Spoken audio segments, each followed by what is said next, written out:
Bueno, muy buenas tardes a todos. Veo muchas caras nuevas, así que voy a deciros lo siguiente. Esta es una conferencia que damos mensualmente sobre un tema siempre asturiano, siempre los segundos martes, salvo este que hubo que atrasarlo por el antroxu, y llevamos 10 años en esta xera. Yo creo que con bastante éxito, porque la verdad es que los temas y los ponentes que vienen a vernos merecen la pena. Hoy tenemos con nosotros por segunda vegada a Lisardo Lombardía, que estoy seguro de que la mayor parte de vosotros lo conocéis, no sé si del todo bien la trayectoria, pero hoy voy a entamar el final. Siempre os enrollo un poquitín con el contexto de la conferencia para calentar motores, pero hoy quiero entamar presentándolo a él, porque yo creo lo más importante. No creo que en Asturias haya otro caso como el de Lisardo. Lisardo tuvo 8 años, digamos en 2 legislaturas de 4 años, como miembro del Consello Cultural de Bretaña, que é un consello que aconsella al gobierno bretón en temas culturales, en principio en antes de decidirlos, en principio. Y el único caso en toda Francia. Quiero decir que es realmente un órgano oficial, pero interesante y práctico si formula, ¿no? Lisardo, digo, fue 8 años miembro de este Consello Cultural de Bretaña. En 2015 recibió la medalla de plata del Principado de Asturias, cosa que no tenemos ningún otro aquí. En 2021 recibió las medallas de la ciudad de Lorient, lógicamente, porque Lorient merece mucho, merece 14 años de trabajo, con muchos beneficios para toda Bretaña, con muchos beneficios para todo el mundo celta, pero con muchos beneficios para todo Lorient, porque no solo se beneficia de las 800.000 personas que visitan la ciudad, sino que hay 1.000 bénévoles, que se dice en francés, 1.000 voluntarios que participen y son esenciales en la organización del festival.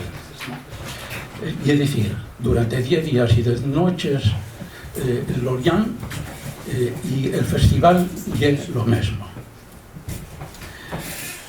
Además de la medalla de la ciudad de Lorient, recibió también la medalla del Instituto Cultural de Bretaña, que ya que lo cito, puedo citaros también que pidió un libro como tesoro sobre Asturias, ¿no? El Instituto Cultural de Bretaña, que se llama, en francés se llama Les Asturies, les Hautes de la Celtie du Sud, las Asturias, las tierras altas de la Celtia del Sur. Un nombramiento importante que realmente va a sorprenderos si no lo sabéis, y es que el Ministerio de Cultura de la República Francesa nombró Chevalier de l'Ordre des Arts et des Lettres, ¿no? Caballero de la Orden de las Artes y las Letras de la República Francesa, condecoración que impuso el ministro de Asuntos Exteriores, que había sido alcalde de Lorient, el ministro de Asuntos Exteriores, Monsieur Le Drian. Y en 2022, hace menos tiempo, fue nombrado miembro de honor de la Academia de la Lengua Asturiana y recibió también un prestigioso urogallo de honor del Centro Asturiano de Madrid, que se veía muy bien a que da los dos premios. En la su trayectoria hay 4 cosas que no se pueden olvidar. El año 83 funda con otros compañeros el colectivo etnográfico Belenos, colectivo de investigación etnográfica, que publica la revista de etnografía fabulosa y perfectamente editada, Asturias, Memoria Ancestral de un país, que si no recuerdo mal va por el número 43, o el 43 ahora, ¿no? 43 números, una revista asturiana de prestigio, a top color, perfectamente editada, eso no es normal en este país nuestro. Aparte de eso, él tuvo un médico de profesión, trabajó de ellos años en el campo de medicina, de familia, y tomó contacto con la música clásica como miembro del coro universitario d'Ubieu, ¿no? Pero yo, en ese mismo año 83, creó y organizó 3 festivales en Ubieu que tuvieron repercusión, que fueron les Noches Celtes d'Ubieu, el Festival de Arpa Celta y el Festival Ubieu Folk. Esto fue entre los años 80 y 90, más bien. Yo, el año 85, fijaos que el Festival Intercéltico de Lorient fue, llamóse primero el año 71 Festival de Gaites, Festival de Cornemuse de Lorient, heredando el nombre que tenía el Festival de Cornemuse de Brest, ¿no? Bueno, esto fue el año 71, pero al año siguiente ya incorporó, quitó el nombre de los Gaites y ya incorporó la denominación intercéltica, que es realmente el alma del Festival de Lorient, el interceltismo, tema de la conferencia de hoy, ¿no? Esto fue bien, decíamos que el año 71 se creó el Festival de Lorient, el año 85 entró Asturias a formar parte de la organización del festival como miembro de pleno derecho, el año 85, y desde ese año Lisardo fue el delegado del Festival Asturias. En el año 88, otro periodo de su vida muy importante, la Nueva España encargó la creación y dirección por una montonera de años del Club Prensa Asturiana en Ubieu, a donde peregrinamos muchas veces los isoneses porque Lisardo organizaba eventos, conferencias, presentaciones, deseaba hablar a personalidades importantes que había que escuchar y conocer. El Club Prensa Asturiana atropaba anualmente 25.000 personas o más, o sea que era un centro de difusión cultural pero importante. En 2006, me parece que fue en Xineru, recibe un SMS desde Escocia mandado por Jean-Pierre Pichard, el primer director del Festival de Lorient, persona famosísima en toda Bretaña, importantísima por los muchos cargos relacionados con la difusión cultural y con el país bretón a todos los niveles, y manda un SMS diciendo: Lisardo, quiero cantar contigo para sucederme en la dirección del festival. Lisardo de mano refúgalo, porque la verdad es que tenéis que imaginar lo que es eso, enfrentarse a una estructura así de un festival que apoya a 800.000 personas hoy en día y que organiza cosas realmente sofisticadas como los eventos del estadio de Moustoir, que ya es súper sofisticado y súper complicado, lo mismo que la organización misma de los técnicos para tantas actividades, para tantos escenarios, para tantas representaciones día y noche. Pues al final dijo que sí.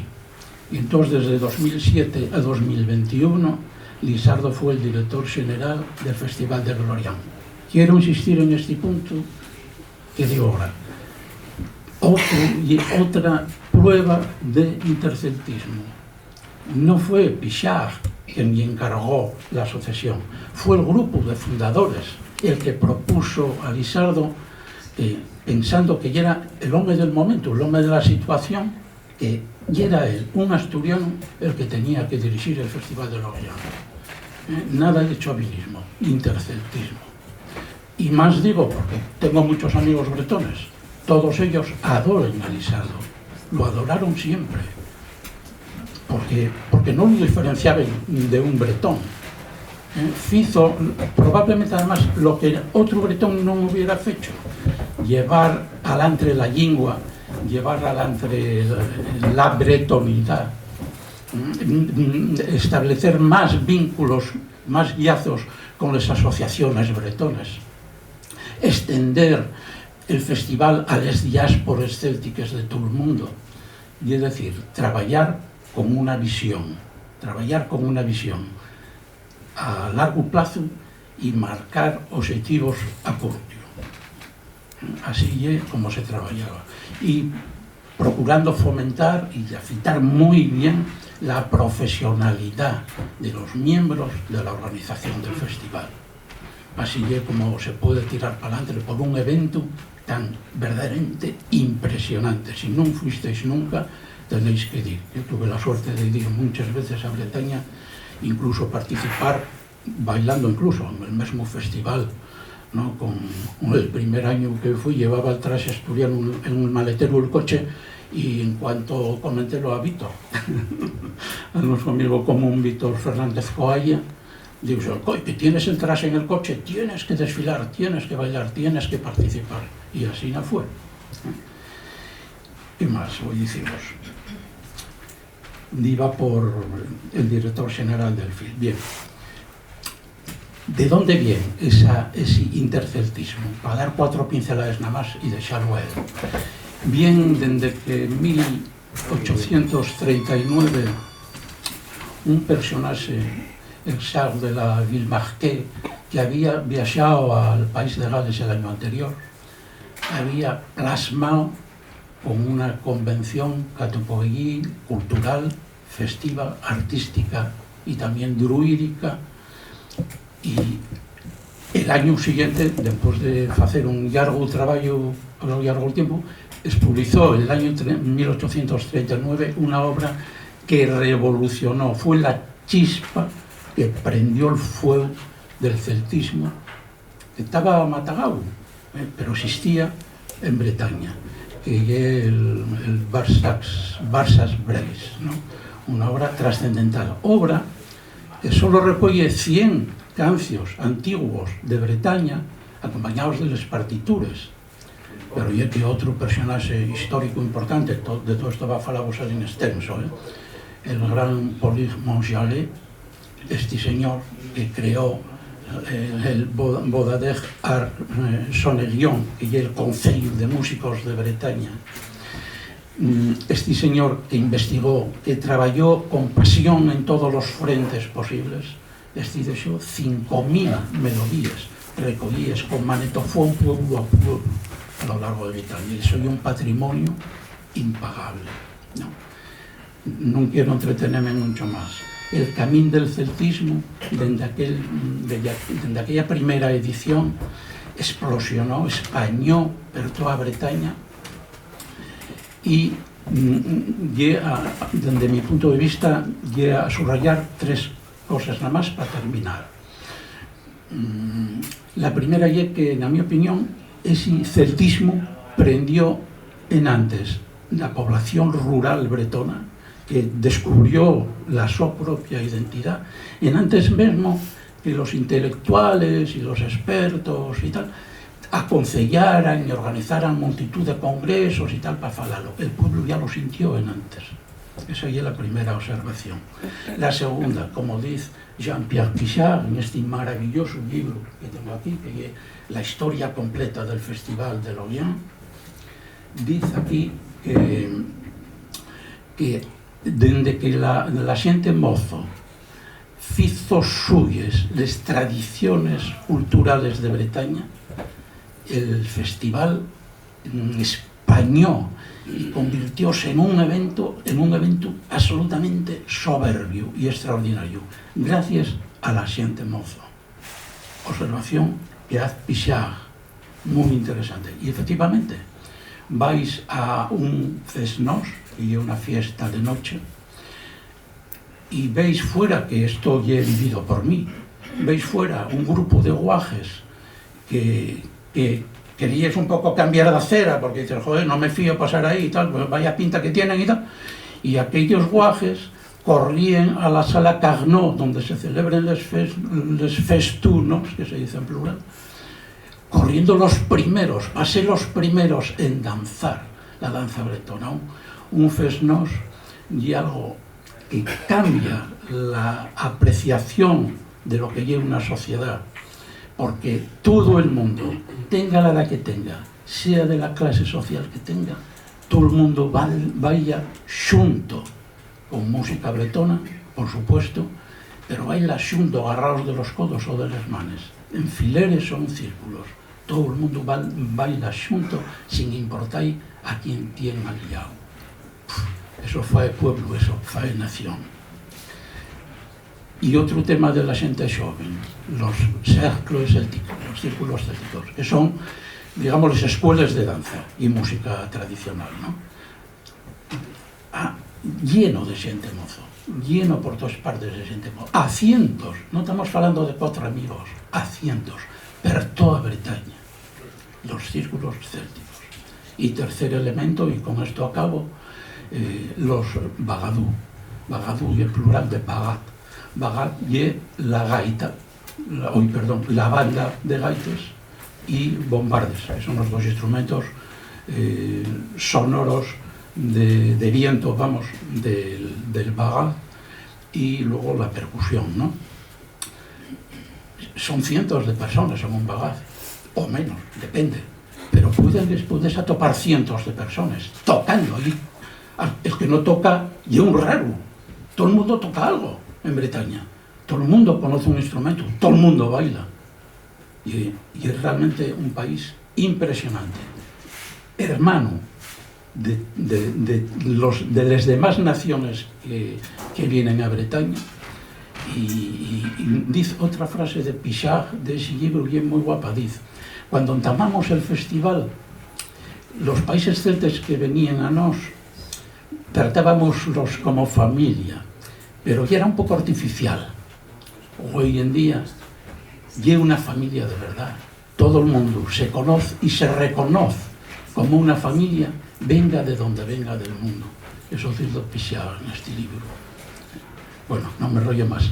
Y era hora de Lizardo, que seguro que tiene muchas cosas interesantes que decirnos.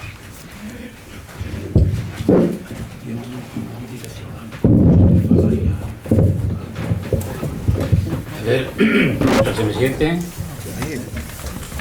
Bueno, sí, decía Amadeo al principio que yo soy un caso, pues sí, soy un caso.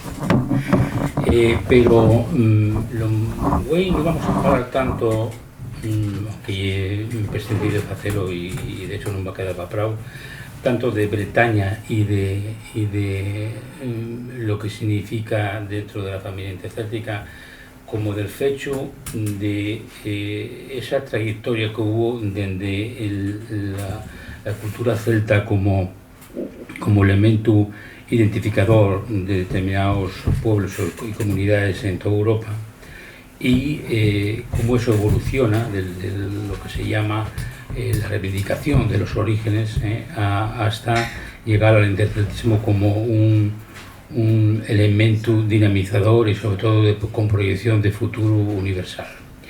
Yo creo que es pertinente hacerlo porque en este momento que estamos en la más papilla de los 50 años de Lorient, el que tenga interés en conocer detalles sobre el festival, yo no los voy a ocultar, por supuesto, pero tiene elementos para conocerlos y aprenderlos otros. Sin embargo, los aspectos de cómo se llegó a esta evolución y a esta concreción actual, y es lo que más me interesaba a mí comunicamos esta tarde. Acabo de enterarme además de que tenemos relativamente un tiempo limitado y voy a, aunque no tenía pensado soltaros un rollo imposible, voy a tratar de centrarme y de hacerlo de la manera más sencilla posible, para que luego podamos, si acaso, pues, comentar de qué cosas si os interesa. Los celtes y la cultura céltica, las culturas, reaparecen, entre comillas, en el siglo XIX de una manera muy fuerte. Sobre todo,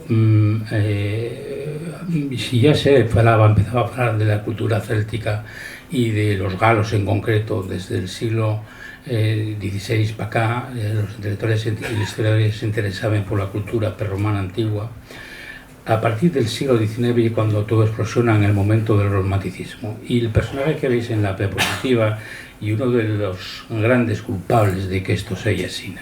Estamos hablando de James Macpherson, que es el autor de la obra Poemas de Ossian. Y si digo, y el autor, porque al principio él presentábalo como una tradición que había hecho a partir de la tradición oral y luego, en este caso sí, demostróse de que non era talmente así, sino que él era el autor de aquella obra magna que tuvo una influencia descomunal en personalidades de toda Europa como Goethe, como Victor Hugo, como Chateaubriand. Y también hay que agradecerlo, y esto en el caso que nos ocupa vinculado con Bretaña, a este personaje que ya mencionó Amadeo ahora mismo, Théodore Herzard de la Villemarqué, que un vizconde que en el año 1839, interesado por lo que pasaba en Gales, va a Gales, consigue que lo acepten como miembro del círculo jurídico que acababa de entamarse en el país de Gales, el Gorset, y cuando vuelve dedícase de una manera intensa a escribir el So Barsas-Breis, el cancionero de Bretaña. El Barsas-Breis, que la propia George Sand en esa Francia muy hipermoderna ya para la época, consideraba que era verdaderos diamantes para la cultura francesa, puesto que la edición del Barsas-Breis era bilingüe, pero sobre todo la primera versión que publica, faila en francés. Y durante muchísimo tiempo era sorprendente para la gente conocer aquella obra que él decía que había atopado en el pueblo, y se demostraría con el tiempo que no se equivocaba, que no mentía, y que él publica todos estos cantos con partituras, y muy importante, y con cantos que realmente de un alto contenido poético y que él presenta en público en francés. Esa de la Villemarqué, además de uno de los activistas más importantes en cuanto a la concreción de lo que era la reivindicación del celtismo como esencia, un poco como elemento fundador de lo que era la Bretaña armoricana. Y en otros países también se produce, porque además la importancia que tiene este movimiento romántico que mete a los celtas y al celtismo como uno de los finchos mayores de la cultura europea, y que incluso los estados-nación que están constituyéndose en ese momento interpreten que los celtes están en la base del propio origen del país, ¿no? El mito de los orígenes, como suele decirse. En el caso de Francia, que es donde está inserta Bretaña, por una parte estaba la visión territorial local de los bretones, y por otra parte estaba la visión del Estado francés, porque y un poco sorprendente cuando uno aprende que en la Francia revolucionaria los revolucionarios consideraban que Francia estaba compuesta de dos estirpes: la aristocracia, que eran descendientes de los francos, y el tercer estado, es decir, el pueblo llano, que eran descendientes de los galos. Y esta es la razón por la cual un personaje como Napoleón III, y digamos que se entusiasma con la idea de reivindicar la Galia antigua, y entonces empieza a desarrollar todo un trabajo, es decir, la edición española de Barsas-Breis, es decir, el señor Napoleón III, y que presta mucha energía y mucho dinero público a empezar a excavar, y concretamente trata de excavar Alesia, que es donde Vercingetorix perdió la guerra contra Julio César. Curiosamente veis el parecido físico que tiene Vercingetorix, esa representación de Vercingetorix, como el propio Napoleón III, por alguna razón habrá. En cualquier caso, en ese contexto y donde realmente el celtismo empieza a nacer, en la Europa continental, sobre todo en Francia, como os digo, la reivindicación de la antigua Galia como origen de la nación francesa, y en el caso de las Islas Británicas, pues los britanos de los diferentes reinos del Reino Unido, que realmente se van reivindicando progresivamente: la Cornualles británica, el país de Gales, Irlanda y por supuesto Escocia. Lo que ocurre es que se crea un movimiento primero que se llama pancéltico, es Es decir, que realmente el movimiento panceltista incluye básicamente a todos los países de fala céltica de las Islas Británicas, y donde de la Villemarqué consigue que poco a poco se tenga en cuenta también a la pequeña Bretaña, la Bretaña armoricana. Y las relaciones van estableciéndose progresivamente. En el caso de los países celtas del norte, siempre falamos así, los países de Gran Bretaña e Irlanda, afítase bastante, pero los irlandeses empiezan a oírles mal todo aquello porque suena muy british todo el movimiento aquel. Es decir, realmente era un movimiento muy británico, y evidentemente estamos hablando de los años donde realmente Irlanda está sufriendo mucho, está empezando a organizarse además los movimientos políticos autonomistas y nacionalistas en Irlanda, y realmente aquel movimiento pancéltico termina disolviéndose o fracasando como movimiento generalizado. En Bretaña, sin embargo, ese movimiento sí prende, y como digo, porque tiene un prestigio a nivel del Estado central, a nivel nacional francés, y en 1869 hace un congreso en Saint-Brieuc donde realmente inviten a gente del país de Gales, sobre todo, también de la colonia británica y de Escocia. Y en principio eso estaba organizado para que el movimiento se afitara, y sobre todo para que se considerara que el Barças Reis era la Biblia. Pero, oh sorpresa, otro investigador bretón, Jean-Marie Lucel, impugna el Barças Reis y dice que aquello todo pasaba como con Macpherson, que realmente era un invento el prove, diría yo, de la Villemarqué, y entonces durante muchísimos años fue considerado como otro falsario, otro autor muy creativo, que realmente había inventado una tradición para Bretaña. Hubo que pasar un siglo para que en 1974, en la tesis doctoral de Donatien Laurent, que tuve el privilegio de conocer, músico, investigador, al contar a los cuadernos de campo de la Villemarqué, porque realmente de la Villemarqué, que se había negado, porque se sentía muy ofendido a tener que decir al antiguo discípulo, que era quien era Lucel, explica ahí que realmente le había hecho ese trabajo de campo y que lo que decía y era verdad. Donatien Laurent, como digo, atopa los cuadernos, porque además parte de los cantos que de la Villemarqué publica ya los había recogido su madre. Es decir, realmente había una transición familiar en el interés por la cultura tradicional de Bretaña. A partir de ese momento,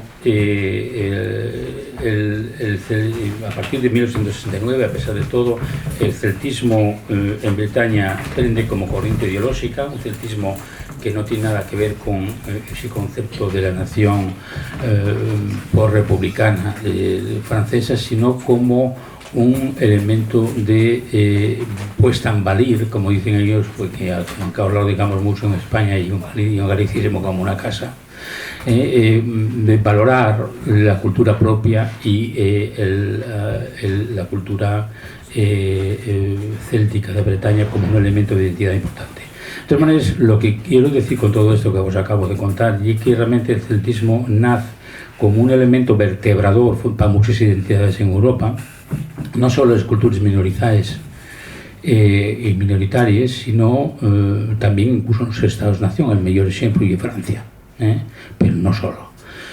La República Francesa es descendiente directa de la Galia prerromana y galorromana, y por lo tanto pues tan celta sería teóricamente alguien de Lyon, como en el caso de Bretaña, pues gente de Rennes o de Nantes. La diferencia está en que hay otro elemento muy importante, que es la receltización de Bretaña, que se produce entre los siglos V o VI, que es cuando los sajones invaden la Gran Bretaña, y entonces hay emigraciones que hacen que los bretones de la Gran Bretaña pasen la Mancha y lleguen a la Bretaña francesa, y entonces la cultura, digamos, galo-romana o gala que existía en la armórica refuérzase y sobre todo camúdase con la llegada de elementos bretones de les isles que realmente recolonicen la armórica y de hecho la lengua bretona que conocemos hoy en día viene directamente de esa línea de la rama britónica de las lenguas celtes. Es decir, que estamos ante una receltización que además de alguna manera, de una manera marginal, también nos afecta a los del sur, a Asturias en concreto y a Galicia. Voy a ver si ahora si consigo bien, a ver ahora cómo si alguien me echa una mano, empieza a mí, porque hay que cambiar de documento. No sé si Luis anda por ahí. Yo quiero pasar a otro documento. Amadeo, ¿sabes cómo hacerlo? A ver, un segundín.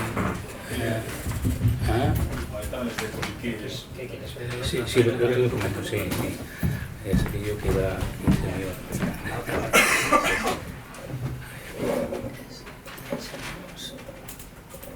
Esta, ¿no? Sí. Bien. Ahí está.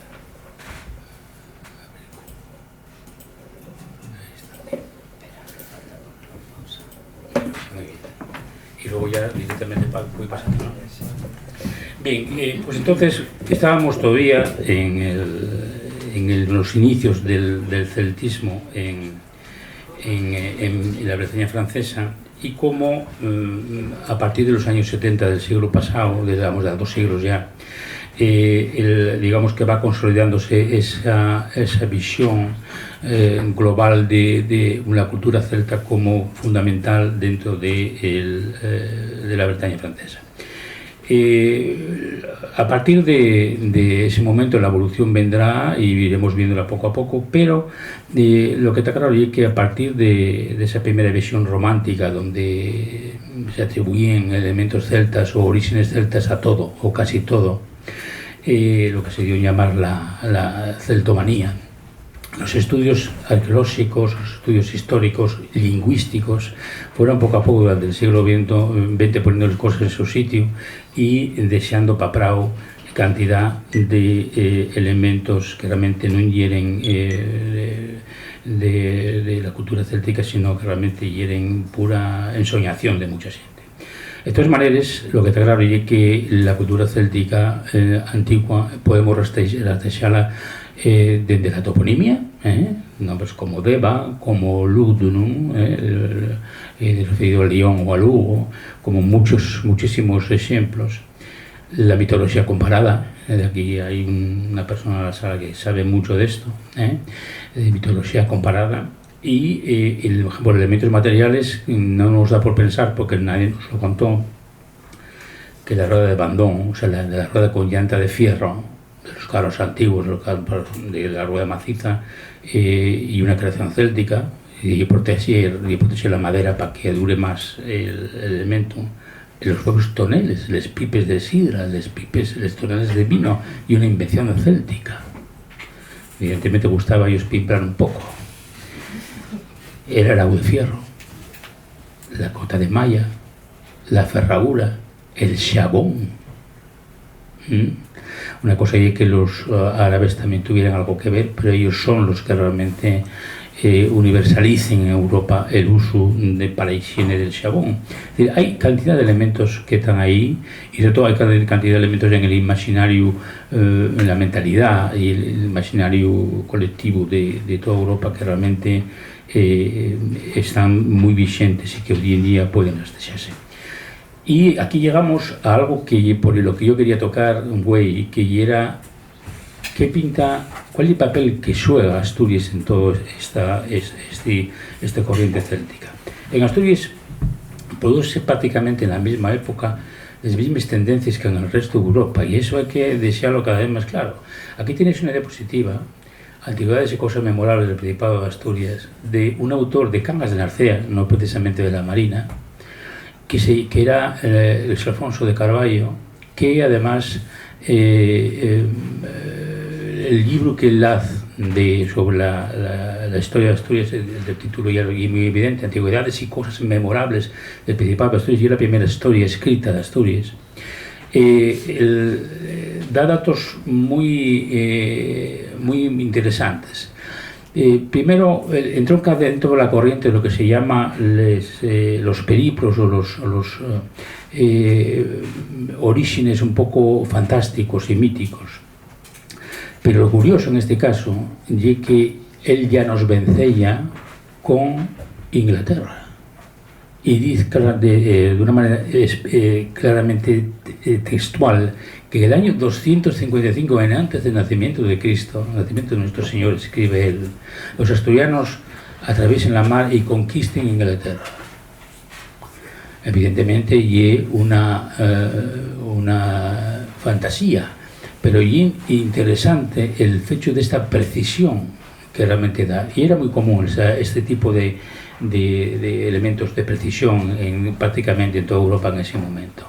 También indica además que los medios por los que se valían para hacer esa conquista y eran barcos de cuero, que en realidad un poco más abajo él especifica que eran barcos de madera pero terminados en cuero, y que realmente pasaron a poblar, los asturianos pasaron a poblar el sur de Inglaterra.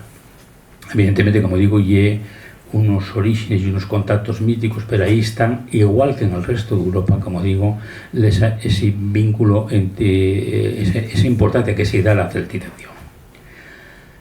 Aquí tenemos un mapa, yo creo que bien conocido en Asturias, del creador del mapa está en la sala también, y que muestra esa geografía atlántica donde Asturias se inserta. En el sur está Asturias y Galicia, Bretaña en el centro, y luego con la isla británica, Gales, la isla de mar muy pequeñina, en medio del mar de Irlanda y Escocia y Irlanda. Y el marco geográfico donde realmente Asturias se infiere históricamente, porque celtismo y atlantismo van unidos en esta parte de Europa de una manera muy importante. Es decir, si estamos diciendo que en media Europa hubo influencias célticas y sobre todo reivindicación de un celtismo, donde realmente se calquían ese vínculo entre el celtismo y Asturias, o sea, nosotros y el norte de la península, y precisamente en el área atlántica. Es decir, que la cultura atlántica antigua, muy antigua como veremos, y la cultura céltica van de la mano en esta área geográfica en la que Asturias se infiere. Hay voy a decir el mapa un ratín, porque hay un texto que me presta Diegos, que ya he conocido, pero quizá no se da la difusión que debiera, o por lo menos últimamente, que en el siglo IV después de Cristo, Rufo Festo Avieno, un historiador, viajero también, romano, escribe la su obra marítima, y un poema que describe los costes desde el Océano Atlántico hasta el Ponte Usino, que es el Mar Negro. Entre los fontes que se basa el poema de ese periplo, de un autor marsellés del siglo VI en antes de Cristo. Y en este sitio es donde se fala de las islas Casitérides, es decir, las islas correspondientes con las islas británicas, y las islas Ostímnides, que es probablemente el canal y la Bretaña americana.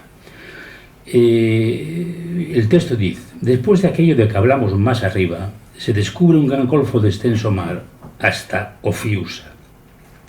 Fue llamada primero Oestrímnida porque habitaron sus lugares y campos los estrímnicos. Luego multitud de serpientes ahuyentaron a los habitantes y dio nombre a las abandonadas tierras. Los censos y los cefes tienen elevadas colinas en el campo de Ofiusa. Cerca de estos el ágil Ligus y la prole de los draganos colocaron sus lares hacia el septentrión nevado. Fue únicamente Adolf Schulten quien realmente empieza a tratar de averiguar a qué corresponde estos elementos geográficos que Avieno nos comunica en el siglo VI, y la conclusión es que ese nevado septentrión correspondería con las montañas del norte de la península y, claro está, en los picos de Europa en concreto. y los jefes y los escímnidos fueron orientados por serpientes. Realmente los serpientes refiérese a los que llevaban a la serpiente como elemento simbólico y estandarte, y son ni más ni menos que los celtas. Está hablando de una celtización y de un mundo precéltico. Justamente aquí es donde se inscribe nuestra historia. Aquí un promontorio de Faro Ovidio, en nuestra costa, que es muy alta, pero el nuestro vínculo con la mar no es falar por la mar, por falar y porque tengamos 432 kilómetros de costa, sino que realmente desde muy antiguo los habitantes de este territorio que hoy llamamos Asturias, donde va muchísimo tiempo, ya conocían lo que era el mundo del mar. Hay un historiador de la cultura francés, que es Michel Pastoureau, donde pone en valor precisamente, y para gran sorpresa mía, porque es un historiador de la cultura que fala mucho de los colores, y muy conocido por los estudios sobre los colores, de las rayes, por ejemplo, sobre la heráldica, pero fala de Asturias de una manera retirada cuando aborda en la historia cultural un animal como la ballena. Este es un diente de cachalote que fue atopado en la cueva de Les Caldes, en Ubieu, la cueva de Les Caldes, y donde veis que está un buey representado, pero el diente es de cachalote. Pero lo que es más sorprendente todavía, aunque valga dudes, y que en la cueva Tito Bustillo yo no lo sabía hasta que leía Pastoureau, ¿no? Podemos estar delante de la representación de un cetáceo. Esto que llévanos muy antiguo, llévanos al arte parietal del Paleolítico. Estamos hablando desde la época madrileñense, o 12.000, 14.000 años. Pero lo más importante es que en Asturias también se produce al mismo tiempo con el resto de esa Europa atlántica, aunque sea de una manera no tan monumental como es el caso de Bretaña o de las Islas Británicas, un megalitismo que está presente, por ejemplo, en el Dolmen de la Santa Cruz, que estáis viendo aquí, y en Monte Areo, aquí muy cerca de Candás, como sabéis, y entramos en lo que es la primera amuesa sólida de relaciones atlánticas de comercio y de contacto. Estos discos áureos que atopamos, que se toparon en Asturias, son idénticos a los que se topen, por ejemplo, en Irlanda, y son botones, una especie de botones, o eso dicen. Como veis, son los discos áureos asturianos que en la arqueología, incluso en los elementos más rigurosos y celtoescépticos, reconocen que tienen ese vínculo con el mundo atlántico.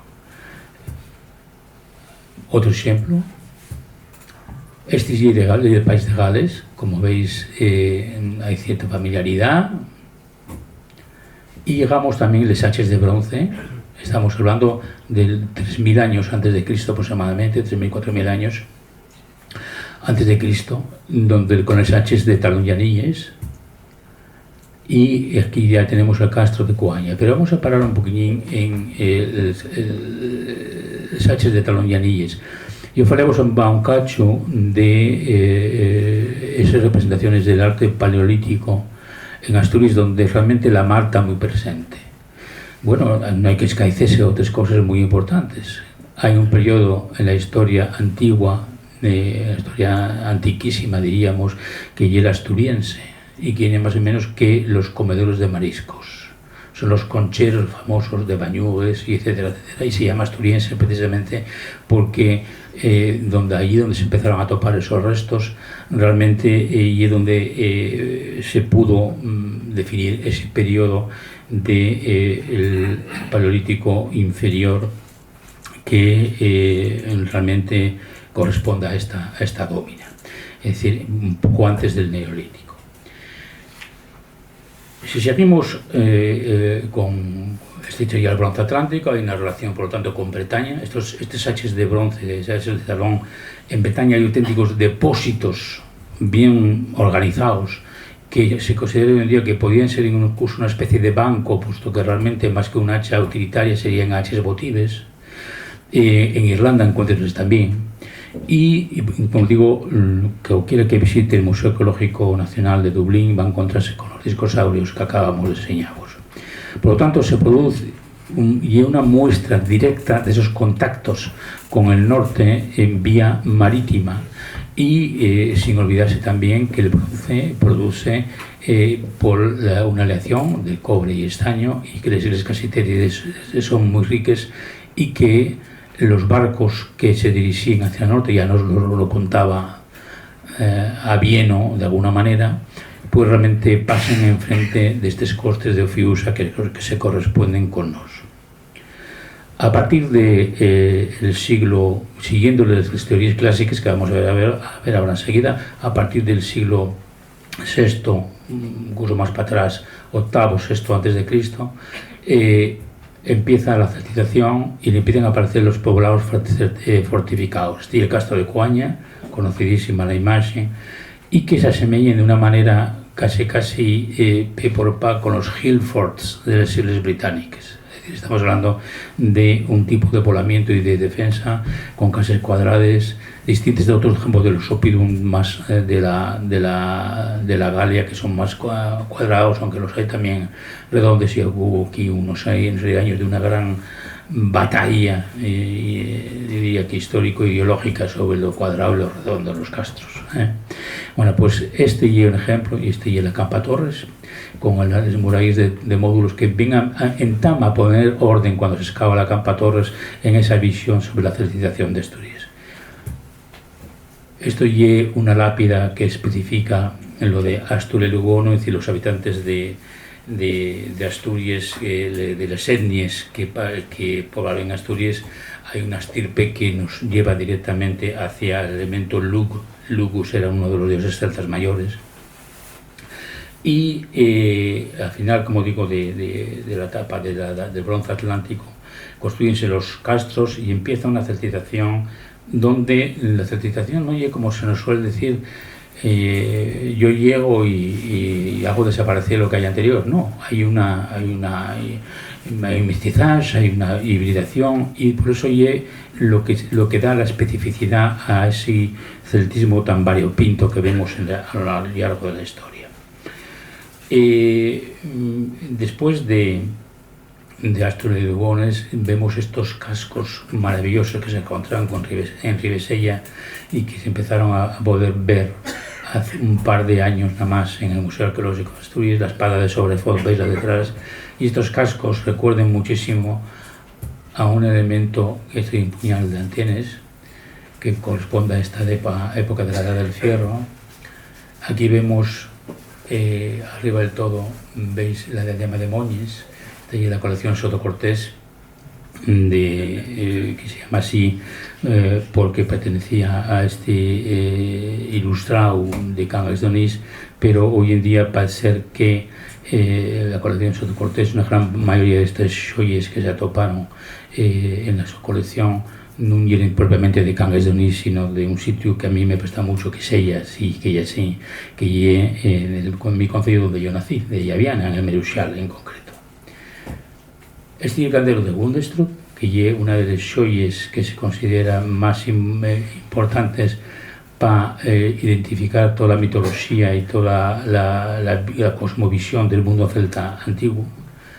Y veréis estos guerreros que nos recuerden de una manera muy llamativa a la nuestra diadema. Y si vos fijáis también, estos caballeros que lleven penachos también nos recuerden a estos cascos. De momento, movémonos en el terreno de las hipótesis, porque en Asturias además es muy importante afitar todos los elementos que tengan que ver con el mundo celta, porque siempre aparecen 30 negalo inmediatamente que algo aparece. Pero yo creo que es bastante llamativo y que el tiempo nos dirá que esa identificación.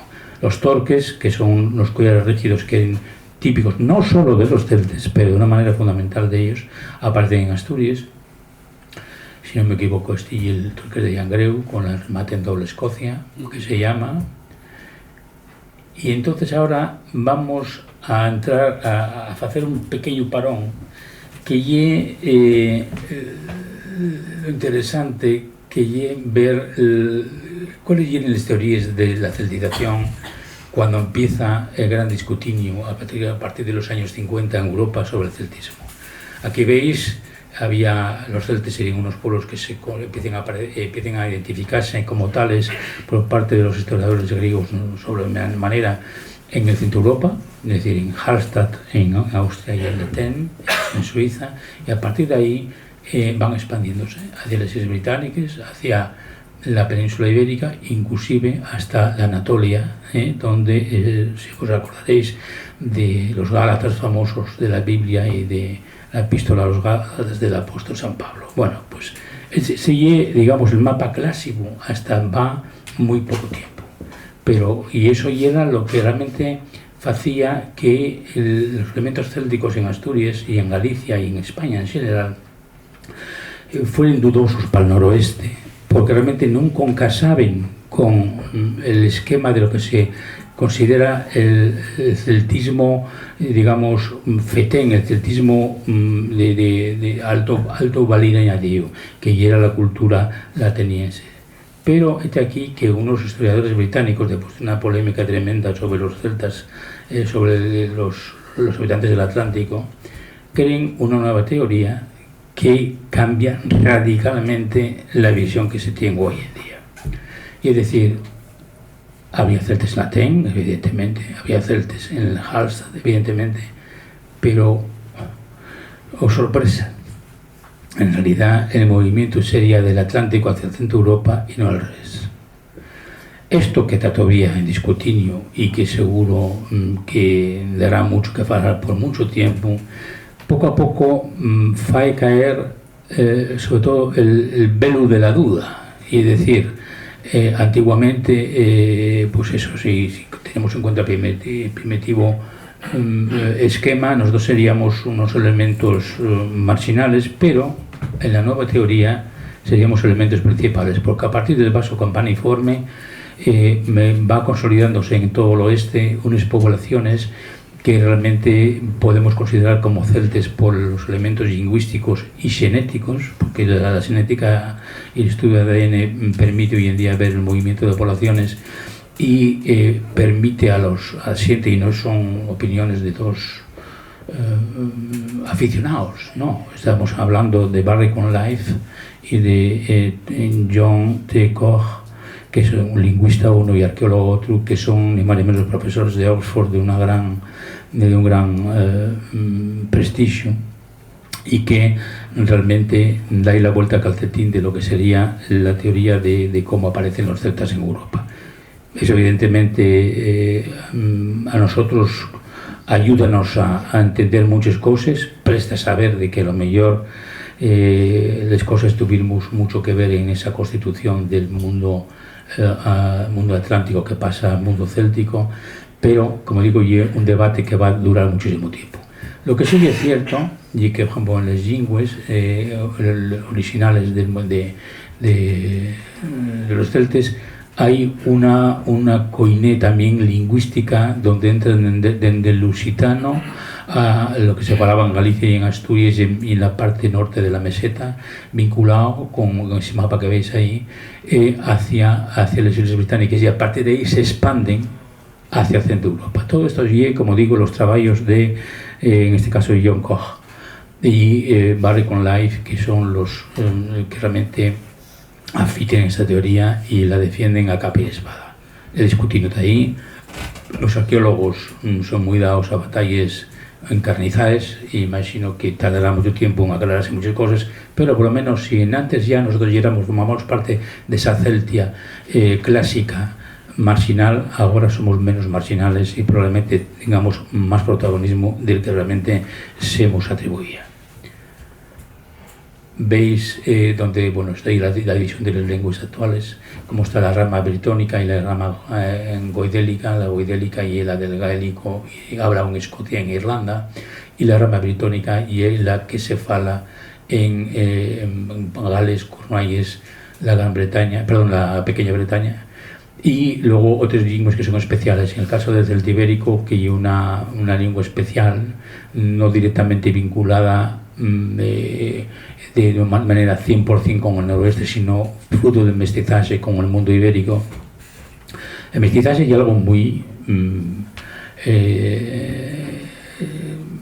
diríamos, muy metido en la identidad céltica, que precisamente, y eso es lo que da la diversidad y el polimorfismo de las culturas célticas que conocemos tanto en Juaño como en la época histórica. Esto es para explicar únicamente cómo son las lingües actuales, y veis que como la Galia llegaba mucho más joñe de lo que realmente hoy la actual Francia, y como el mundo celtibérico, que con una personalidad propia y diferente del mundo del noroeste, pero hay una afiliación por contacto y por mestizaje. Y aquí vemos un personaje que es la estatua de Pintayus, encontrada en Bonn, y que además ahí se puede ver. ¿Quién es este Pintayus? Pues más o menos en la lápida está escrito que es un Astur transmontano, es decir, de los que queden para acá de los montes hasta el mar, de la Asturias actual, del castro de Intercatia. Y lo más importante que es el portaestandarte de una unidad romana, pero con la característica de que todos los elementos decorativos, todo lo que lleva, son realmente símbolos autóctonos, símbolos de lo que era el mundo astur o asturromano, cosa que yo pues también siempre insistí, porque aquí parece que cuando llegaron los romanos fumigaron, desapareció todo. Pues no, hubo un mestizaje también. Un mestizaje tan exitoso para ellos que todos falamos hoy una lengua armada, o sea que este es el caso de Pintayus, y un personaje que hay que tener muy en cuenta en este vínculo autóctono vinculado con el mundo atlántico y céltico. Y llegamos a una de las etapas que yo tengo en más ciño, porque yo recorrílo con bastante procuro, y el muro de Adriano. El muro del emperador Adriano, cuando conquista Gran Bretaña, decide reforzar la frontera norte y coloca ese muro que, como veis, todavía se puede ver en gran parte hoy en día visible, y que era monumental, con fuertes, con un muro para, más que como frontera, como se entiende hoy en día, sobre todo cuando vemos los muros que se van levantando, los muros que se van levantando por aquí y por allá. En este caso era una manera de controlar, de zona de control, más que una zona defensiva. Pero aquí, en el muro de Adriano, tenemos sitios como este, el Campus Cilurnum. Supongo que vos sonará eso de los Cilurnum. Bueno, pues antes de que existiera de la presencia de las unidades autóctonas de caballería del ejército romano, les sales, en este caso concretamente, y el Campus Cilurnum estaba el ala 2 Astur, situada en este campo. Antes ese campo existía, pero no tenía nombre.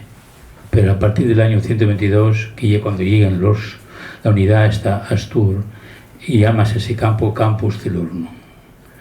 No parece muy, qué sé yo, esperpéntico pensar que esos Cilurnum tengan algo que ver con los cilúrnicos de la Campa Torres, por ejemplo. Ese es un ejemplo. La presencia de unidades astures en el ejército romano está documentada. Hay los que dirán que, bueno, esto es como llamarse el regimiento del Príncipe de Asturias, pero hay gente que en vez de ser todos asturianos, hay los que son de Cádiz. Bueno, puede ser, pero y es significativo que esas unidades, esa personalidad, porque hay unidades que combatían con las propias armas, sean capaces de dar nombre a un campo, a una de guarnición, de observación y hipotética defensa. El río que ves aquí, el río Tyne. El muro de Adriano tiene 127 kilómetros entre Northumberland y Carlisle. Bueno, pues este campo está en el medio y uno de los más importantes y más excavados. Vaya.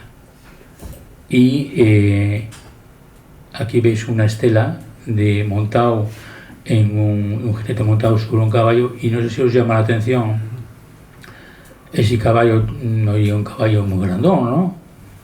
Bueno, pues hai sospeches de que realmente, no certitud, pero sospeches de que realmente estas unidades astures llevaban los propios caballos, que ni eran ni más ni menos que los asturcones. Bueno, pues aquí tenemos un ejemplo de un equites astur, y además hay muy simpático ver las lápides que hay allí donde y agradecen, conmemoren que ellos arreglaron las letrines y agradecen al jefe que haya arreglado las letrines, cosas muy, muy simpáticas. Y llegamos, vaya por Dios, está inclinado, llegamos a, después de este muro de Adriano, donde digo que no solo está el campus Tilurno, hay otro campo, el de Benguel, que es donde está el ala 1 Astur, y el campo de Condercum, y otro tercero, que es donde hay una cohorte, en este caso no un ala, una cohorte, que es la cohorte 2 de los Astures hispánicos, se llamaba. Por lo tanto, estamos hablando de una presencia importante. Hay que tener en cuenta que, por ejemplo, para los estudiosos de la botánica de esa parte del norte de Inglaterra, el limítrofe con Escocia, hay unas gramíneas que les sorprendió muchísimo porque no se dan al resto de las islas británicas, y curiosamente son gramíneas que se encuentran en las montañas de Asturias. Por lo tanto, y otro elemento más para pensar de que aquellas gramíneas que venían con el forraje y en los propios ferraúres de los caballos pueden provenir de esta parte del imperio, situado al sur del área atlántica.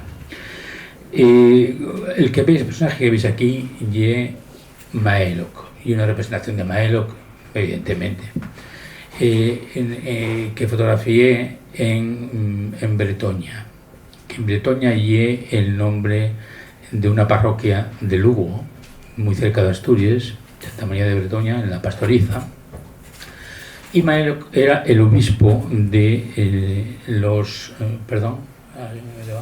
pensé que levantaba la mano. En la Pastoriza, en Lugo, que era el obispo de los bretones que se instalen en esta parte de la península, en Galicia, pero también en Asturias, como le para Calsuevo dice, Maelok, obispo de Britonia, y de los bretones que en Asturias están. Es decir, que hay una población de origen britónica que realmente llega aquí por mar en el mismo momento donde se produce la migración de la Gran Bretaña hacia el continente y hacia la Armórica en particular. Bueno, esta es Santa María de Bretoña, que sigue llamándose así la parroquia. Y en Asturias especulóse mucho sobre si tenía algo que ver con Lucas Asturum, etc. El caso es que en Asturias esos vínculos con el mundo norteño británico pueden espellarse también en la toponimia. Esto es la playa de Bretones, que es en la zona oriental de Asturias, y que realmente lleva bastante llamativo de que esto muy cerca de Llanes atopemos esta playa de Bretones, pero hay más elementos toponímicos que recuerden esta época alto medieval, altísimo medieval, diríamos. Y estos vínculos atlánticos pueden verse también en el románico de Villaviciosa, el estilo románico de Villaviciosa. Son las cabezas rostradas, son esa especie de cabezas con pico que agarren, como veis, los arcos de esta iglesia, en este caso ya la de Ciaño, porque le llamas el románico de Villaviciosa, pero en tema de Villaviciosa y las iglesias son una docena aproximadamente a topes en Asturias hasta Pallares, hasta Arbas del Puerto. Por lo tanto, son de origen norteño, concretamente irlandés y normando. Hay un documento muy interesante que llega en el siglo ya XII, un personaje que se llama Félix Aquelazi, tiene que escapar de la ira, dicen las crónicas, del rey de León, Alfonso V, e interviene en su favor una antigua reina consorte que está ya instalada en el monasterio de Les Pelayes, y que pide ayuda para sacar a Gelaci de la quema y sacarlo de aquí a los lordomanos, es decir, a los normandos. Luego la presencia de vikingos ya está constatada en Asturias, pero el hecho de que pudiera tener alguna base, también elementos de ese mundo atlántico norteño, también nos orienta a que pudiera ser así. Pero en cualquier caso, el románico de Viviciosa hay un buen testimonio físico que podemos ver. La caza de la ballena allí es muy importante, y un puerto ballenero de la zona de Jozón, si mal no recuerdo, Luarca, que también tiene que ver con la caza de la ballena. Y llegamos, un momentín, que me saltaba algo. Y muy importante también señalar algo que se olvida o no se recuerda suficientemente, que el comercio del sal fue monopolio de Asturias prácticamente durante 2 siglos, durante 1 siglo y medio, el siglo XII y XIII. Y el comercio de la sal vinculaba a Asturias con el norte de la fachada atlántica, y concretamente con la Bretaña francesa. Concretamente la ciudad de Guérande, que es la ciudad salinera más importante en este momento, son plenamente conscientes de la llegada de barcos asturianos a cargar sal, al comercio de la sal. La sal era el único elemento que tenía para proteger los alimentos los habitantes del medioevo, y hay unos contactos con la Bretaña francesa bastante importantes en esa época. Hasta punto son importantes que personas físicamente que están instaladas en Asturias tienen carta de ciudadanía hasta el hecho de citarlos en juicios. Concretamente en Avilés hay un acta de un juicio donde se dice, y Martinus Bretón dice, y un testigo que realmente esa capacidad es invalid de la palabra de un ciudadano, que no lleve un exotismo, sino una realidad de presencia. Es decir, que siga habiendo sus contactos con el norte por muchos medios más que los de la historia antigua y original. Hay que darse cuenta también que Avilés llega en ese momento el puerto de Ubiego, la calle gascona de Ubiego, la antigua, porque la actual estaba un poco diferente de cómo era antigua. Era la calle llamada así por el Golfo de Gascuña, y era el contacto con el gran puerto medieval asturiano, que era ni más ni menos que Avilés. Por ejemplo, otra zona también, no solo la Bretaña francesa, en el Poitou, pegado con Bretaña, La Rochelle, un puerto que tenía mucho vínculo con Asturias, tanto y así que había un colmao, una embajada comercial fija, un puesto de comercio en Asturias, enfrente de la catedral, lo que hoy es el Colegio de Notarios, que tiene una puerta ojival y está al lado de la capilla de la Valesquida, en la parte de la catedral, y ese era el colmao de los rocheleses. Cítase muchas veces a los rocheleses en el mundo, en la historia medieval. Y a ver, estamos en Bretaña, eso es. Bueno, estoy en otra historia muy interesante y muy importante. En el castillo de Gauzón, que en el Peñón de Raíces, tiene un referente también de esos vínculos atlánticos, y en el castillo de Gauzón fue donde se hizo otras cosas, la Cruz de la Victoria, pero tenía una iglesia a la que se llamaba la iglesia de Santiago. Bueno, pues son unos cruzados que os pillan una tormenta en el Golfo de Gascuña, desvíense y lleguen así, hipotéticamente, una hipótesis pero muy consolidada, a el Peñón de Raíces, y llegan a esa iglesia de Santiago.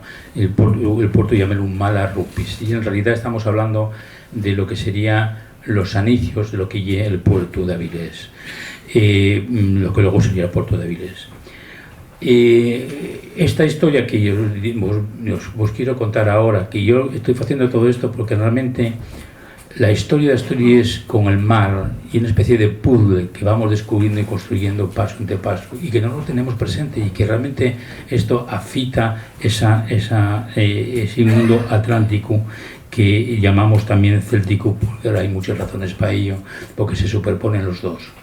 Y es que en 1490 la Bretaña francesa sufre una última guerra con Francia. Francia quiere apoderarse del ducado de Bretaña y el padre de Ana de Bretaña, que veis ahí en posición de oración, pierde una de las batallas importantes contra los franceses y entonces en el compromiso está obligado a que les fíes nada más que pueden casarse con la autorización del rey de Francia.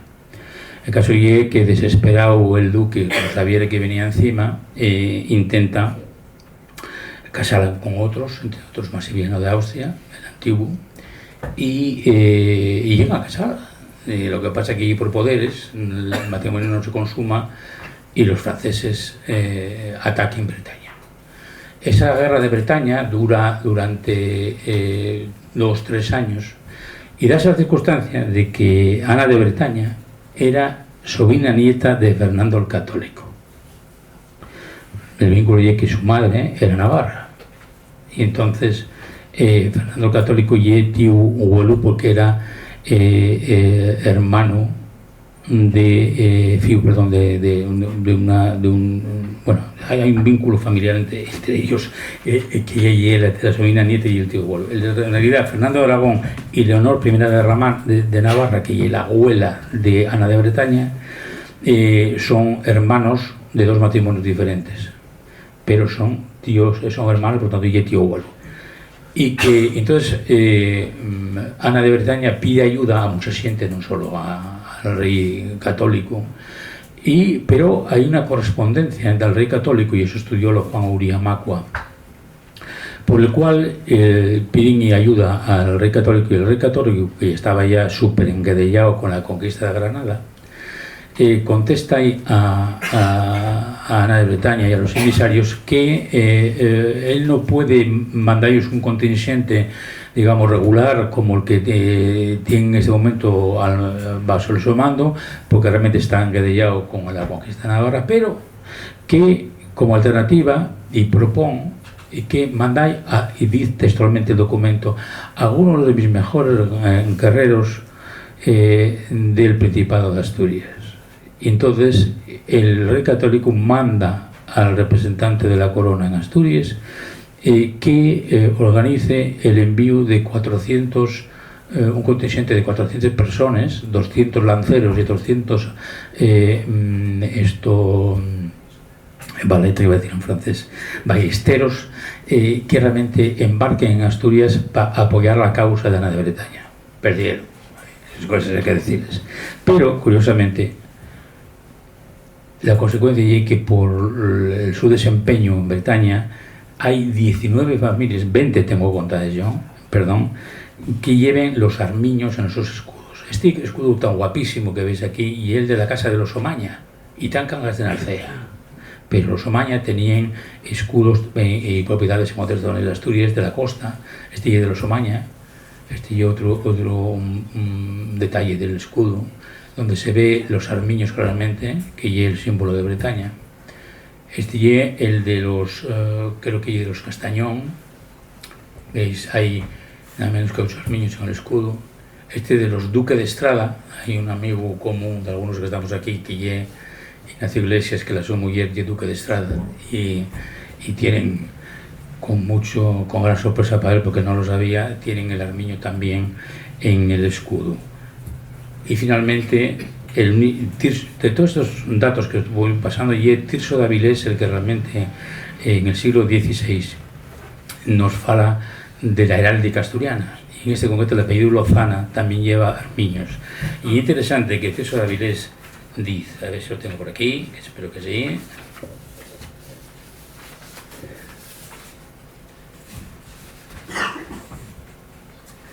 Los hombres de este linaje, los cuales traen por armas un escudo blanco con 4 barras azules, con orlas blancas y 7 armiños negros, que uno de este linaje los ganó en Francia del duque de Bretaña, cuyos son los armiños.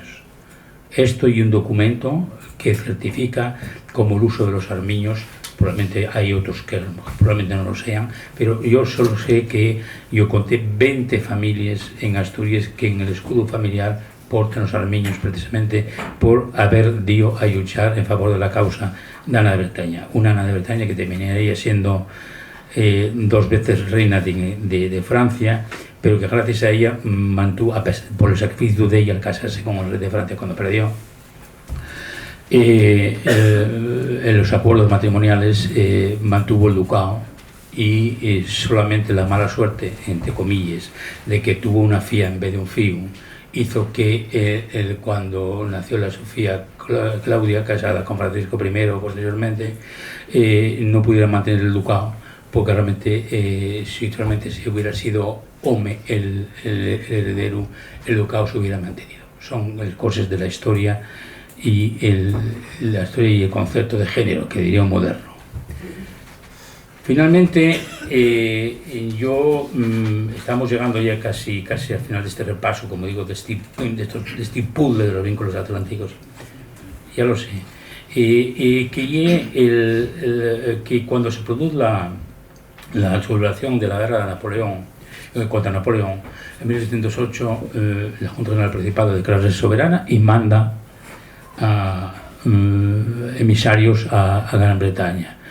Y puede mandar a Gran Bretaña, primero porque los dos que manden, que Podellano, creo que era el vizconde de Matarrosa, y Andrés de la Vega, falan inglés, cosa significativa y poco habitual en aquel momento, y porque hay un barco en Sisión, que lleva un corsario de Jersey, que venía habitualmente a comerciar aquí, y por lo tanto manden esos embajadores para que el rey de Inglaterra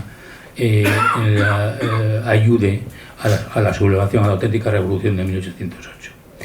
Recientemente, esto ya hay otra cosa, y ya para acabar esta parte, que ya la más larga, recientemente David Guardado hizo una serie de articulinos, uno de ellos publicado en la revista Estudios y otros en otros dominios históricos de los circuitos históricos, donde fala de dos elementos muy importantes. La primera y la historia de una novela que se escribe en el siglo XVI sobre que es de Ceriaco Semelladec, que es la historia de un conde de Asturias, el conde de Asturias, que termina siendo, después de muchas aventuras caballerescas, termina siendo rey de Irlanda, casándose con una princesa irlandesa.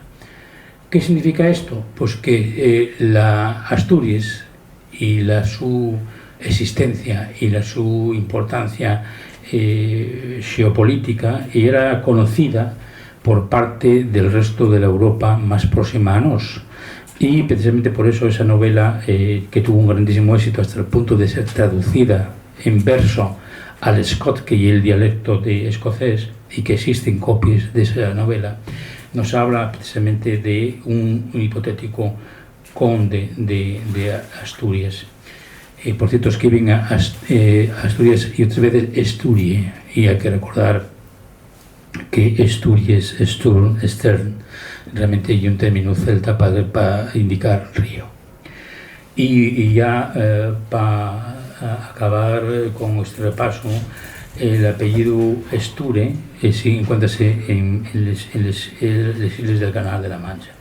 Todo este percorrido que faigo y ni más ni menos para hablar de esa realidad histórica que es el vínculo atlántico y cómo la mar tiene una importancia en nuestro recorrido histórico en Asturias de una manera importante.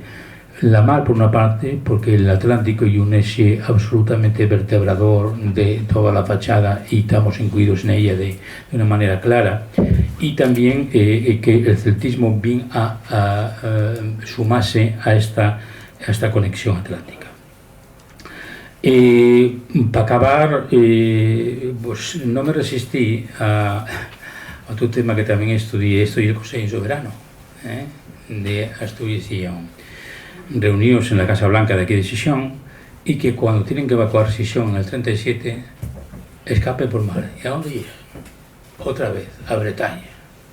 Escapen, hay casi 4.000 asturianos que en medio de una noche toledana, como una tormenta en el mar, de aquí te espero, de una manera improvisada, aunque no tan mal organizada como se suele decir, 4.000 lleguen a Bretaña. Ahí también este mapa que en su día yo estudié por unos documentos que conseguí en el archivo histórico de Vannes.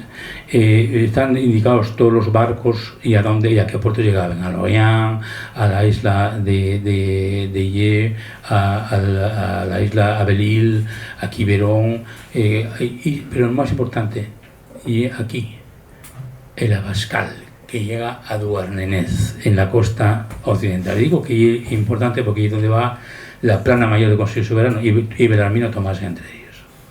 Por tanto, Belarmino Tomás, Ramón Álvarez Palomo y muchos otros miembros, bueno, la mayoría del Consejo Soberano, menos uno de ellos estaba aquí en Francia ya, allí en Francia ya, porque había tratado de buscar ayuda, van a llegar a Douarnenez en esa fecha, sí, el puerto de Douarnenez en esos años.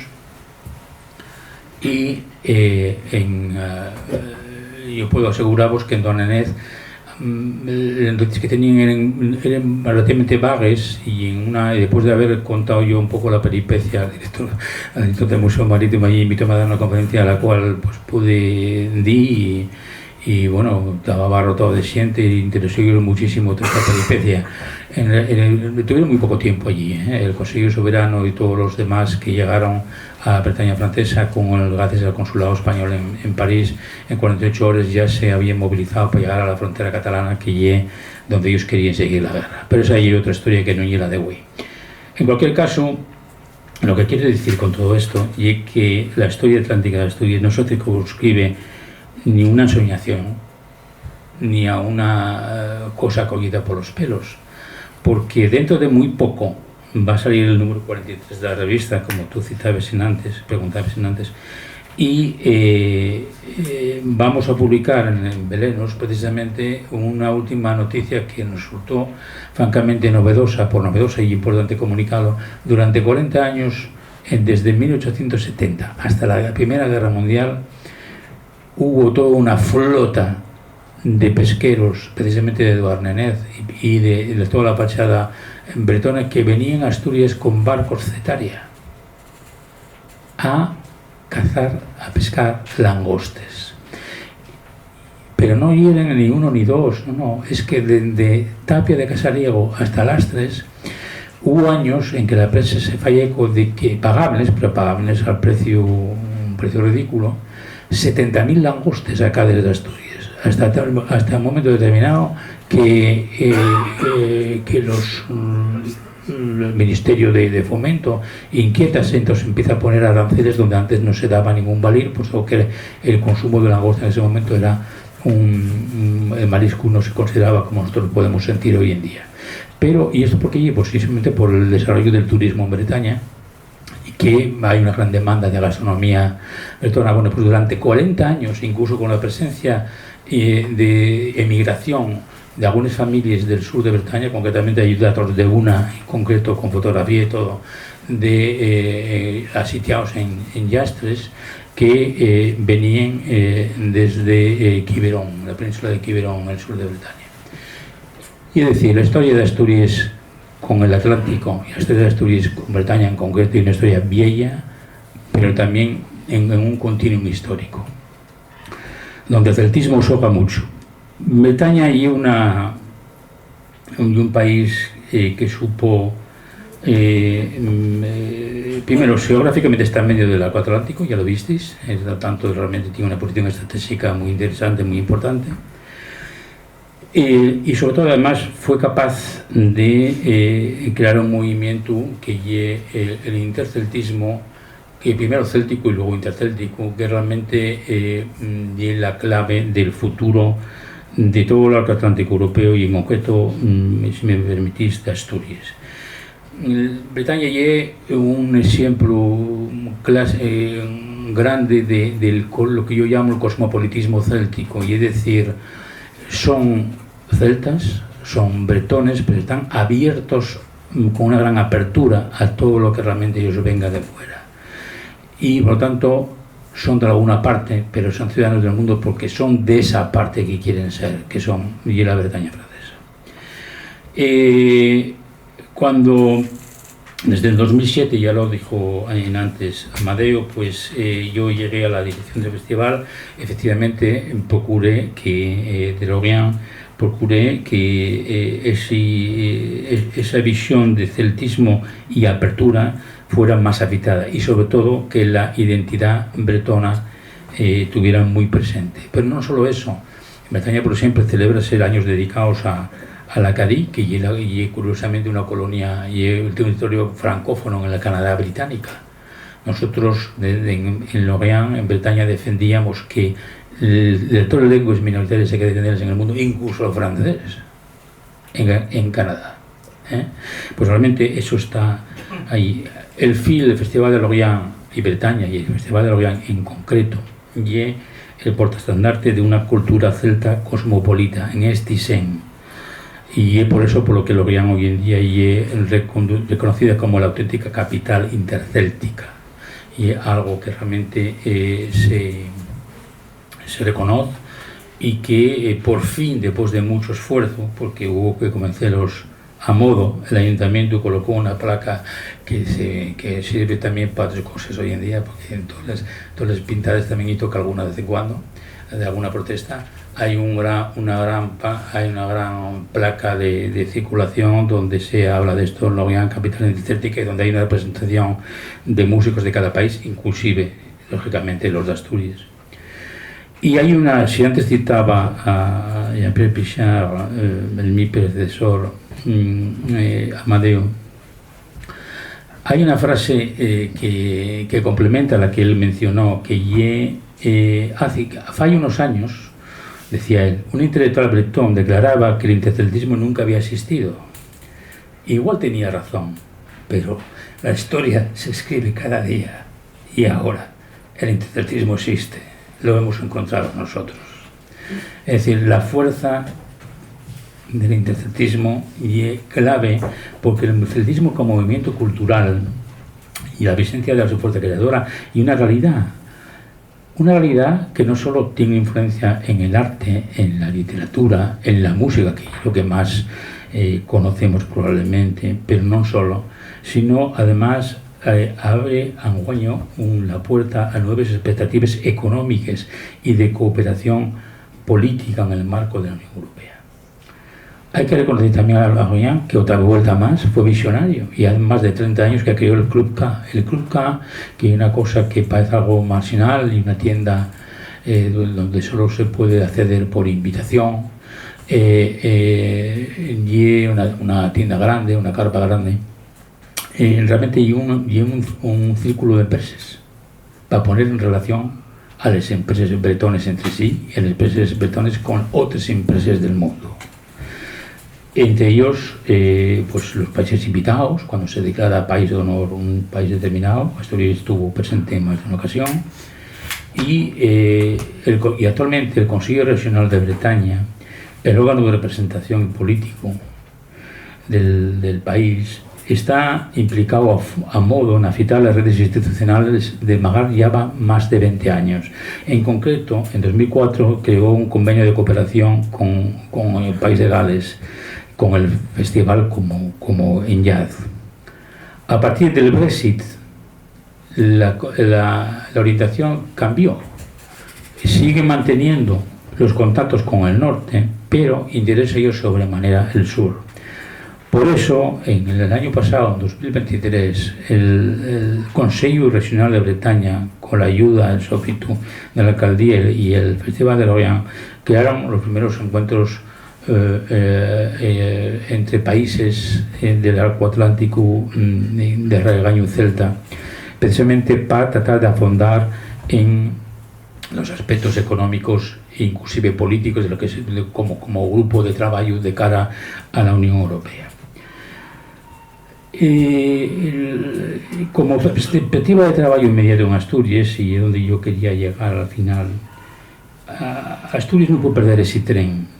en Asturias el representante de Asturias estuvo representante en ese concilio que acabo de falar, pero con cargos administrativos intermedios, mientras que otros países, los vecinos gallegos sin ir más llenos, mandaron a un vicepresidente, por ejemplo, mandaron a un ministro del ramo en un momento determinado. En Asturias hubo presencia, pero un poquillín con la boquillina pequeña. Asturias no puede perder ese tren y queremos además, y quedarse nada más en una especie de país espectador, a verles venir, a ver cómo pasa el tren. La historia espella que la nuestra pertenencia a ese marco xeográfico económico, y acabamos de verlo exhaustivamente, nos asiste en un lugar de primera elección, un lugar estratégico. Primero porque la distancia de aquí a Berceña es muy pequeña, para que está muy yoñe si vas por tierra, pero si vas por mar son entre 14 y 16 horas. Yo tuve la fortuna de poder utilizar la autopista del mar durante 20 viajes e incluso ver cómo los cenices que caían en Xixón por los quemes de Galicia también llegaban a Lorient porque el viento había cambiado. Estamos al lado, somos los vecinos del sur, pero estamos mucho más cerca de lo que pensamos. Así que como yo me permito, para acabar, de proponer un programa para los años que vienen sin perder un rispio de tiempo, recuperar la autopista del mar y convertirse Asturias en cabeza logística de la conexión atlántica de la península ibérica, conectando la red ferroviaria con la fachada portuaria de Asturias y en concreto Xixón. La presidenta de la FADE, Federación Asturiana de Empresarios, María Calvo Pérez, parece tenerlo muy claro. El gobierno del Principado no se expresó tan claramente como ella en Tobía. La apertura de la variante de Pallares acollóse como la palanca que va a mudarlo todo, pero sin esa visión complementaria estratégica, el AVE puede quedar nada más como una vía de escape de unas 9 generaciones de asturianos en sin horizonte, en vez de una oportunidad para revertir la crisis y ganar el futuro. La conexión atlántica tendría de ser un objetivo mayor del gobierno de Asturias. Y en lo cultural, volver a citar que el interceltismo actual no se refiere únicamente a la música, lectura, arte, etc. Abarca todas las expresiones artísticas y la música urbana más contemporánea va deseando la huelga sobre la tradición y a la inversa, y generando nuevas expresiones. La familia intercéltica tiene mucho que aportar y porque es nuestra esencia fundamental de contacto. El Festival Intercéltico de Lorient, en el que tenemos la suerte de poder participar como país de pleno derecho, insisto en ello, y es una ventana abierta al mundo, pero al par y el crisol de culturas o se reconocen como familiares y con una energía creadora que casi podemos decir entrópica, ¿no? Es decir, que hay una... Como decía Baucacho, la tradición construyese cada día y justamente esa característica y es la que hace que el de la tradición en el siglo XXI un marcador identitario de primer orden alluñado tanto de un esencialismo que no existe como de un universo musical de ninguna parte en Senraigaños. Así que queda mucho que hacer, hay 9 generaciones que están trabajando en ello. Yo quiero ser optimista y creo que esos son los 2 S del siglo XXI. En lo concreto, afondar en lo económico y en la cooperación política internacional y en cuanto a lo cultural, afondar en la nuestra conexión con las otras culturas del arco atlántico y del arco celta. Muchas gracias por escucharme. Quizá fue un poco largo, pero bueno, todavía queda poco tiempo para alguna preguntita, me parece.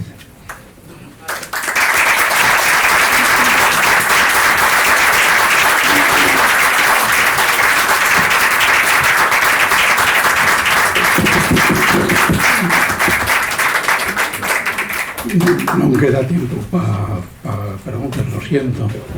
Solamente anunciamos que el mes que viene la conferencia va a darla un amigo que citó Lizardo, que es David Guardado, en torno a un periodo histórico que no sé exactamente con detalle, pero probablemente de la alta Edad Media asturiana. que habéis guardado el mes que viene, segundo martes. Muchas gracias por venir.